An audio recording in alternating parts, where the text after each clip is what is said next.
लग्नाचे दागिने म्हणजे श्रीमंत पेशवाई दागिने, नाशिकचे सुप्रसिद्ध सराफ मयूर अलंकार सराफ। ताज्या बातम्यांसाठी नाशिक न्यूजच्या YouTube चॅनलला सबस्क्राईब करा आणि बेल आयकॉनला प्रेस करा।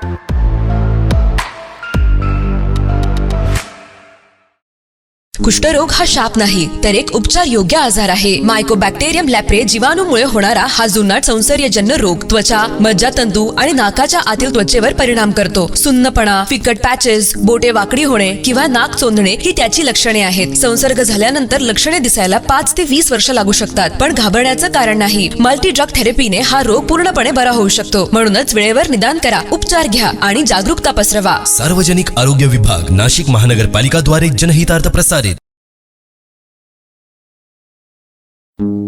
नाशिक महानगरपालिका द्वारा एक विशेष सूचना। नाशिक शहरातील थकबाकीदार मिळकत धारकांना कळविण्यात येते की 23 फेब्रुवारी ते 5 डिसेंबर 2024 या कालावधीतील थकीत मालमत्ता कर एक रकमी भरल्यास शास्तीतून 95% सूट मिळेल। मालमत्ता कर भरण्यासाठी सार्वजनिक सुट्टीच्या दिवशीही सर्व वसुली कार्यालये सुरू राहतील। नाशिक महानगरपालिकेच्या मालमत्ता कर विभागाद्वारे जनहितार्थ प्रसारित।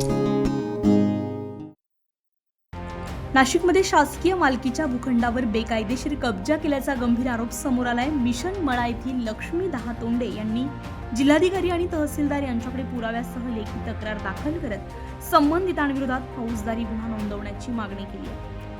तक्रारदारांच्या म्हणण्यानुसार संबंधित जमीन महाराष्ट्र शासनाच्या मालकीची असूनही 2023 मध्ये काही व्यक्तींनी त्या ठिकाणी कंपाऊंड करून अतिक्रमण केलंय। तसेच बनावट किंवा चुकीच्या कागदपत्रांच्या आधारे वीज कनेक्शन घेतल्याचा आरोपही करण्यात आलाय। एकाच नावानं 2 वेगवेगळे वीज ग्राहक क्रमांक घेतल्याचे पुरावे सादर केल्याचा दावा करण्यात आलाय। माझं नाव लक्ष्मी तिमती दहातोंडे, राहणार मिशन मळा। हिंदान पार्कच्या समोरील ही मिळकत महाराष्ट्र शासनाच्या मालकीची असून मालमत्ता पत्रकात स्पष्टपणे नमूद केले आहे। असे असताना देखील भूमाफिया यांनी सन 2023 मध्ये सदर भूखंडावर तारेचे कंपाऊंड करून बनावट अथवा चुकीचे कागदपत्र सादर करून वीज कनेक्शन घेतले। विशेष म्हणजे एकाच नावाने वेगवेगळ्या काळात 2 वेगवेगळे वीज ग्राहक क्रमांक घेतल्याचाही पुरावा आम्ही दिलेला आहे। या गंभीर प्रकरणात प्रशासनाची भूमिका संशयास्पद असून अशा गंभीर स्वरूपाच्या प्रकरणात गुन्हा दाखल करण्याऐवजी केवळ नोटीस बजावण्याचा सोपा मार्ग स्वीकारण्यात आल्याने तसेच आमदार माननीय देवेंद्र फडणवीस मॅडम यांनी माननीय जिल्हाधिकारी साहेब यांच्याकडे अधिकृत तक्रार केली असता स्थानिक प्रशासनाने केवळ औपचारिकता पूर्ण केली। यावेळी भूमाफिया यांचे राजकीय हितसंबंध व पैशाच्या जोरावर आपले कोणीही काही वाकडे करू शकत नाही या भावनेतून शासकीय भूखंडावर बेकायदेशीर कब्जा करण्याचे धाडस केले व प्रशासन भूमाफिया यांना वाचवण्याचा प्रयत्न करण्याचे प्रथम दर्शनी दिसून येत आहे।